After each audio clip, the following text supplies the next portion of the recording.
আমি আমার বাড়িতে আমার পুরাতন একটা অ্যালবাম ঘাঁটতে শুরু করলাম। ঘাঁটতে ঘাঁটতে দেখি আমার বয়স যখন 4 তখন আমার একটা ছবি, ওইখানে আমার কপালেও কালো টিপ দেওয়া। আম্মারে ধরলাম, কালো টিপ দিলা কেন? কই তোর নানি কইছে।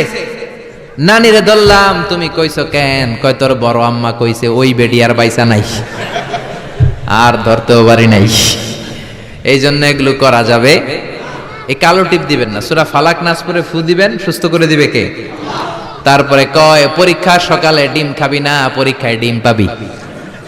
আপনাদের এলাকায় বলে বলে আহা, এটি ভুয়া কথা। পরীক্ষার রাত্রে দেখলাম একটাই ঘুরে, বললাম কিরে পড়স না? কয় যে হুজুর সুতা আছে, আজমির শরীফের সুতা। আমার A+ ঠেকাবে কে? এরকম আছে না নাই? সুতা তোমার কিচ্ছু করতে পারে না, করতে পারে একজন, তিনি কে? এরপরে ইঁদুরের কাছে যে দাঁত চায়, দাঁত নিয়ে কই ইন্দুর মামা, ইন্দুর মামা। মাই কইছে আমনে আমার বড় মামা, আমার মোটা দাঁত নিয়ে আমনের চিকুন দাঁত দেন। এ এলাকায় বলে, এখানেও বলে। ইঁদুরের কাছে আর দাঁত চাইবেন? কোনদিন চাইবেন? এরপর ট্রাকের পিছনে জুতা ঝুলায় আছে না নাই? তাও পুরান জুতা। দেখবেন রাত্রেবেলা ট্রাকের পিছনে সব পুরান জুতা। একটার ধরলাম, কিরে পুরান জুতা কেন? কই হুজুর চোখ লাগে, বদনজর, মুখ লাগে। তো কি লাভ? কই যেটা মুখ লাগাইছে ওটার গালে যায় আমার সিরা জুতা পড়ছে। কপাল পোড়া। তুমি ট্রাককে হেফাজতের জন্য জুতার উপর তাওয়াক্কুল করেছো, আল্লাহর উপর তাওয়াক্কুল করো নাই। তুমি মুশরিক। জোরে কোন ঠিক না? এরপরে মাজার দেখলে ড্রাইভার ভাইরা গাড়ি স্লো করে। করে কি করে না? মাজারের দিকে এরকম করে, আছে না নাই? কিরে স্লো করলি কেন? কয় বাবার মাজার, বাবায় অনেক গরম, গাড়ি আমার উল্টায় দিবে। জোরে চালাইলে, গাড়ি উল্টায় দিলে দুর্ঘটনা হয়, মানুষ মারা যায়। যেই লোক কবরে শুইয়া মানুষ মারে, ওইটা আল্লাহর ওলি নাকি ডাকাইত? ওটা তো অনেক বড় সন্ত্রাসী, ঠিক কিনা? এরপরে কয় জট কলা খাইস না, জমজ পলাইব। আছে না নাই? জমজ হলে তো ভালো, 2বারের কষ্ট একবারে সারলো। 2বার বউয়ের কষ্ট কমে গেল। 10 মাস 10 মাস 2 বছর কত কষ্ট, 2বার পেট কাটো। আর জামাইয়ের টাকা খরচ, সিজারের টাকা, আছে না নাই? তো একবারে যদি হয়ে যায়, কষ্ট কমে গেল না? কপাল পোড়া। জট কলা দেখে দেখে খাইবেন, বাইসা বাইসা খাইবেন, কিচ্ছু হবে না। সুবহানাল্লাহ। এরপরে বলে তোর যদি হাত চুলকায় তাইলে তোর টাকা আসবে, বলে না? আসলে কি আসে? টাকা আসে? আসে না। ধনী বানায় কে? গরিব বানায় কে? আবার মাথায় যদি 2 গিট থাকে, 2টা গিট থাকে, কয় তোর 2 বিয়া। আছে না নাই? মুসলমান এগুলোতে বিশ্বাস করতে পারে। এখানে বাবা যারা এসেছেন, আপনারা সবাই আপনাদের ছেলেদেরকে এই উপদেশগুলো দিতে হবে। এখন থেকেই তাদেরকে কোরআন শিখাতে হবে। এই জন্য ইসলাম বলে, জন্ম নেওয়ার পরে বাচ্চার কানে তুমি আজান দাও। যদিও বাচ্চার উপর এখনো তার আমলনামা শুরু হয় নাই, কিন্তু তার কানের সামনে ইসলামটা তুমি পৌঁছে দাও। এখনো তার নামাজ ফরজ না, রোজা ফরজ না, বড় হয় নাই, আমলনামা শুরু হয় নাই, কিন্তু জন্মের পরেই আজান। কারণ ইসলামটাকে কানের সামনে তুলে ধরো। 7 বছর বয়স হয়েছে, একটা সুন্দর নাম রাখো। সুন্দর নামের দরকার আছে না নাই? এখন সুন্দর নাম রাখতে চায় না। আজকে যার বাসায় খেলাম, ছেলের নাম আল ফারাবি, একজন বড় দার্শনিকের নামে নাম, খুব সুন্দর। এগুলো রাখবেন। লোকমান, এই নাম রাখবেন। লোকমান নামটা কেমন লাগে? সুন্দর লাগে তো? এই ভালো ভালো নামগুলো রাখবেন, তাহলে ছেলেগুলোর ভদ্র বানাবে কে? এখন অনেক বাসায় গেলে বাচ্চাদের এমন নাম শোনা যায়, অবাক হয়ে যায়। চাচা গ্রাম থেকে শহরে আসছে ভাতিজার সাথে দেখা করতে। গ্রাম থেকে শাকসবজি নিয়ে আসছে। তো যাওয়ার পরে ভাতিজা নাস্তা দিচ্ছে চাচাকে, চাচা খান। চাচা নাস্তা খায় আর বলে, অনেকদিন পরে আসছি, তোমার নাকি 1 ছেলে 1 মেয়ে, আমার সাথে তো কোনোদিন দেখা হয় নাই, ডাকো না একটু দেখা করি। ভাতিজা ওদেরকে ডাক দিছে, ব্রাশ ফায়ার। ব্রাশ ফায়ার শুই না, চাচা খানা থিয়া দিছে দৌড়। ভাতিজা বলে, চাচা দৌড়ায়েন না। চাচা আইজো দৌড়, কাইলো দৌড়, জনমের দৌড়। চাচাও দৌড়ায়, ভাতিজাও দৌড়ায়। চাচা কয়, ভাতিজা বয়স আমার 80, আমারে তুই ব্রাশ ফায়ার করিস না। ভাতিজা বলে, চাচা এই ব্রাশ ফায়ার ওই ব্রাশ ফায়ার না, ছেলের নাম ব্রাশ, মেয়ের নাম ফায়ার।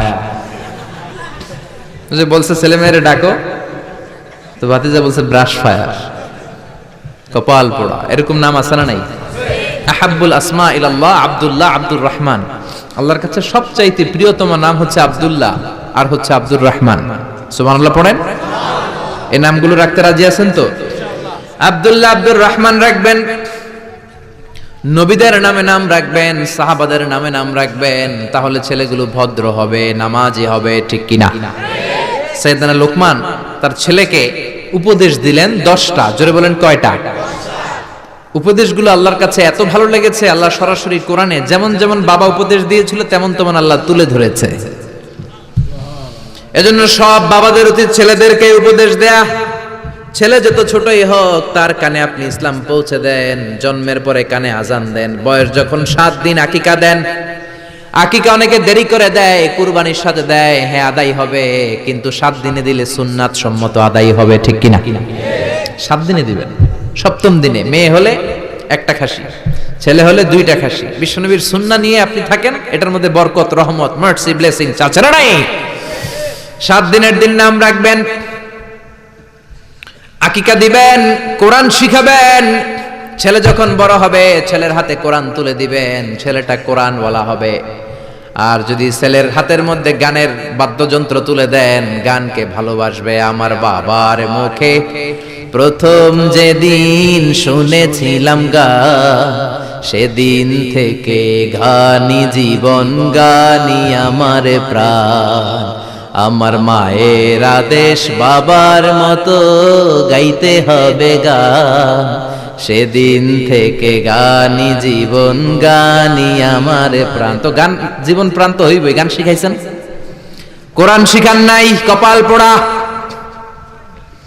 গান না শিখায়া ছেলেটারে যদি কোরআন শিখাতেন, ছেলেটা বলতো বাবার মুখে প্রথম যেদিন শুনেছি কোরআন, সেদিন থেকে কোরআনি জীবন, কোরআনি আমার প্রাণ, ঠিক কি না? এজন্য জীবনটা শুরু করবেন কোরআন দিয়ে, জীবন শুরু করবেন ইসলাম দিয়ে, তখনই ছেলেগুলো ভদ্র হবে। ছোট্ট অবস্থায় ইসলাম শিখান, ছোট্ট অবস্থায় নামাজ শিখান, নামাজি হবে, বড় হলে হবে না। এজন্য মুরব্বীরা বলে কাঁচা না নোয়ালে বাস, পাকলে করে সব মুখস্থ। কাঁচা না নোয়ালে বাস, পাকলে করে টাস টাস। আসলে কথাটা ঠিক। কামার যখন কাদামাটি দিয়ে পুতুল বানায়, একই কাদামাটি দিয়ে গ্লাস বানায়, একই কাদামাটি দিয়ে কামার জগ বানায়, যখন এটা কাদামাটি যেই কোনো শেপ দেওয়া যায়, যে কোনো স্ট্রাকচার দেওয়া যায়, এইটাকে আগুনে পুরানোর পরে যখন লাল হয়ে যায়, শক্ত হয়ে যায়, তখন এটারে শেপ দেওয়া যায় নাকি? কোনো স্ট্রাকচার দেওয়া যায়? কারণ ওই যে নরম অবস্থায় আপনি ঠিক করেন নাই। আমাদের কাছে অনেকে পানি পড়ার জন্য আসে। কি জন্য পানি পড়া? কয় হুজুর পোলা কথা শোনে না। পোলার বয়স কত? কয় 30। আমি কে পানি পড়া না, আমারে বাইটটা মেশিন দিয়ে বাইটটা খাওয়াই দিল, এই পোলা মানুষ হবে না, ঠিক কি না? কারণ সময় মতো নামাজ শিখান নাই। এখন এই ছেলে করবে টেন্ডারবাজি, এই ছেলে করবে চাঁদাবাজি, এই ছেলে হবে বাংলা ভাই, ইংরেজি ভাই, অঙ্ক ভাই, এই ছেলে হবে ডাকাত, এই ছেলে 31st নাইটে মেয়েদের ওন্না ধরে টানাটানি করবে, এই ছেলে ধর্ষণে সেঞ্চুরি করবে, এই ছেলে গাঞ্জার টাকা না পাইলে মায়ের লাথি মাইরা ঘর থেকে তাড়াবে। ছোট্টবেলায় শিখান নাই তো? বিশ্ব নেই বললেন লা তিয়ারাতা ফিল ইসলাম, ইসলামে শুভ অশুভ কিছু নাই, সুলক্ষণে কুলক্ষণে বলতে কিছু নাই, কুফা টুফা বলতে কিছু নাই। কয় তুই একটা কুফা, তুই ঘরে ঢুকলে বাংলাদেশের উইকেট পড়ে, তুই বাইর বাইর বাইর বলি না? কেউ ঢুকলে কি উইকেট পড়ে? সে ঢুকলেও পড়বে, না ঢুকলেও পড়বে। এটা তো একটা খেলার সিস্টেম। আপনি ভালোভাবে খেললে আপনার উইকেট পড়বে কেন? ঠিক কিনা? এই কুফা বলতে ইসলামে কিছু নাই। নতুন বউ আসছে বাড়িতে, মা চা বানায় খাও, বৌমা চা বানাইতে যায় ফ্রিজ ভেঙে ফেলছে, বউটা ভালো না, এটা কুলক্ষণ, এটা অপয়া। এগুলো ইসলামে না। ইসলাম বলে আল কাদার খাইরিহি ওয়া শাররিহি মিনাল্লাহ, ভালো হোক মন্দ হোক দুনিয়ার কেউ করতে পারে না, করতে পারে একজন, তিনি কে? এরপরে ইতিয়ানুল আররাফিন, গণকের কাছে যাওয়া যাবে। অনেক গণক বাবা বাংলাদেশে আছে না নাই? গনে গনে নাকি সব বলে দেয়। বিশ্বনবী বললেন মান আতা আররাফান, যে কোনো গণকের কাছে যায়, ফাসাআলাহু আন শাইইন, যে কিছু জিজ্ঞেস করে, গণকের কাছে যে জিজ্ঞেস করার সাথে সাথেই 40 দিনের আপনার নামাজগুলারে বাতিল করে দিবে কে? গণক যা বলছে এটা বিশ্বাস করেন নাই, শুধু জিজ্ঞেস করছেন 40 দিনের নামাজ বাতিল। আর গণক যা বলেছে যদি বিশ্বাস করেন মুশরিকদের কাতারে আপনারা তুলে দিবে কে? এজন্য গণকের কাছে যাওয়া যাবে না। গণককে যে বলবেন, ও গণক বাবা আপনার চেম্বারে আপনি কি করেন? গণক বলবে আমি ভবিষ্যতের সব কথা জানি, সব বলে দেই। এটা বললেই দিবেন এক থাপ্পড় 20 কেজি ওজনের। যদি বলে এই থাপ্পড় দিলি কেন, বলবেন তুমি তো গণক, ভবিষ্যৎ জানো, আজকে আমি এই সাথে থাপ্পড় দিব আগেই তো জানার কথা, তুমি না সব জানো, আমারে দেখে তুমি দৌড় দাও নাই কেন? ঠিক কি না? এইভাবে সাইজ করবেন গণক বাবাদেরকে। এরপরে আছে রাশিফল বাবা। মেষ রাশি, বৃষ রাশি, মিথুন রাশি, কর্কট রাশি, তুলা রাশি, সিংহ রাশি, আছে না নাই? আপনি যাবেন কইব তোর উল্লুক রাশি, আপনার বন্ধুরে নিয়ে যান বলবে তোর বন্ধুর ভাল্লুক রাশি, আপনার বউ নিয়ে যান বলবে তোর বউয়ের বিলাই রাশি, আপনি যাই বলবেন বাবা আমার রাশি, কইব তোর কুত্তা রাশি, আপনার ছোট্ট ছেলেটারে নিয়ে যান বলবে তোর ছেলের ইন্দুর রাশি, আছে না নাই? হাতের রেখা দেখে আর সব বলে এই যে এইখানে তোমার বিবাহ, এটা একটু ঘুরাই দিলে এটা ওইদিকে যাবে, আর তুমি তো সৌদি চলে যাবা কিছুদিন পরে, তোমার ভাগ্যে অনেক কিছু আছে। হাতের রেখায় কোনো ভাগ্য থাকে না, কারণ ভাগ্য তো তারও থাকে যার হাত থাকে না। হাত নাই পা নাই এরকম বিকলাঙ্গ লোক পৃথিবীতে আছে না নাই? তো যেই লোকটার হাত নাই তারও তো ভাগ্য আছে। এজন্য কপাল পোড়া এদের কাছে যাওয়া যাবে। খবরদার টিয়া পাখির কাছে যায়।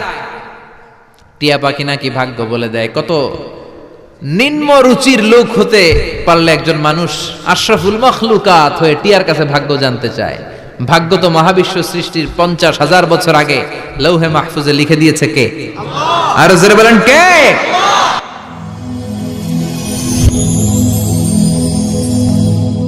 Rose TV 24. Enjoy by listening to the Holy Quran.